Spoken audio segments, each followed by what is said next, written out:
Thielen. Thank you, Mr. Speaker. I'm voting no on the bill, but only because of Part 2, Mr. Speaker. Part 1 is very good, and it protects our military. But Part 2 really creates a quasi-state bank.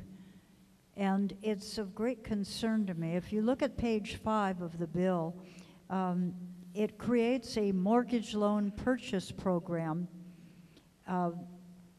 to help those homeowners who are facing foreclosure.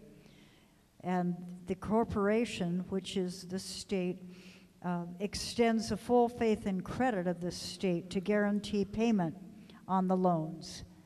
There's also a provision where the corporation issues revenue bonds for the purpose of the law. It concerns me, Mr. Speaker. I think that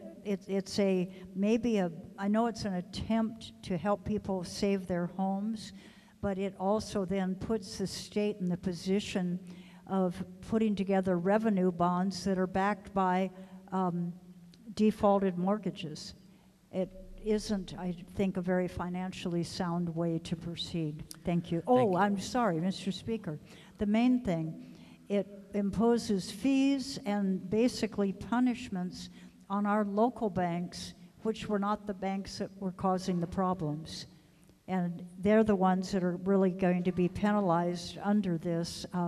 And then when they're in competition with mainland banks, they're at a disadvantage. So we're taking really a hit on the local financial institutions when they've been the good guys. Thank you. Thank you very much, Representative Fontaine. Reservation, Speaker. Same concerns as the previous speaker. So ordered with reservation. Representative Ward. Speaker, I rise in opposition. In opposition, please proceed. Speaker, first I'd like to thank the Chair of Finance, who at 6 a.m. this morning had us talking to the Bank of North Dakota. We had a very good discussion, a very enlightening discussion, and one that some of us concluded, hey, we got to study before we move anywhere near establishing a bank. And I think the same applies for the state bank, for the mortgages. I didn't know that this bill had actually morphed into that, but it looks as though that this is the 4th attempt to get a state bank around. And I think until really we get all the stakeholders, because the Budget and Finance is against it, DCCA is against it, the Bankers Association is against it. And quite frankly, the Bankers Association of North Dakota said, if we were going to have this bank come out now, we would be against it.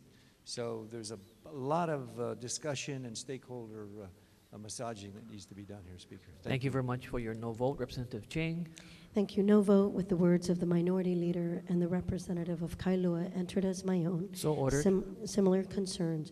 And just wanted to point out that, once again, that the punishing of the local bank is ironic when one of our banks has been not just once but numerous times considered the best bank, judged by the nation to be the best bank. Thank you. Thank you very much. Representative Maramoto. Mr. Speaker, with reservations and the words of the representative from Kailua. So ordered. Representative Johansson. Reservations, please, and written comments. So ordered. Representative Rivera. Reservations and comments, please. So written ordered. comments, please. Yes. Thank you. So ordered. Representative Yamani.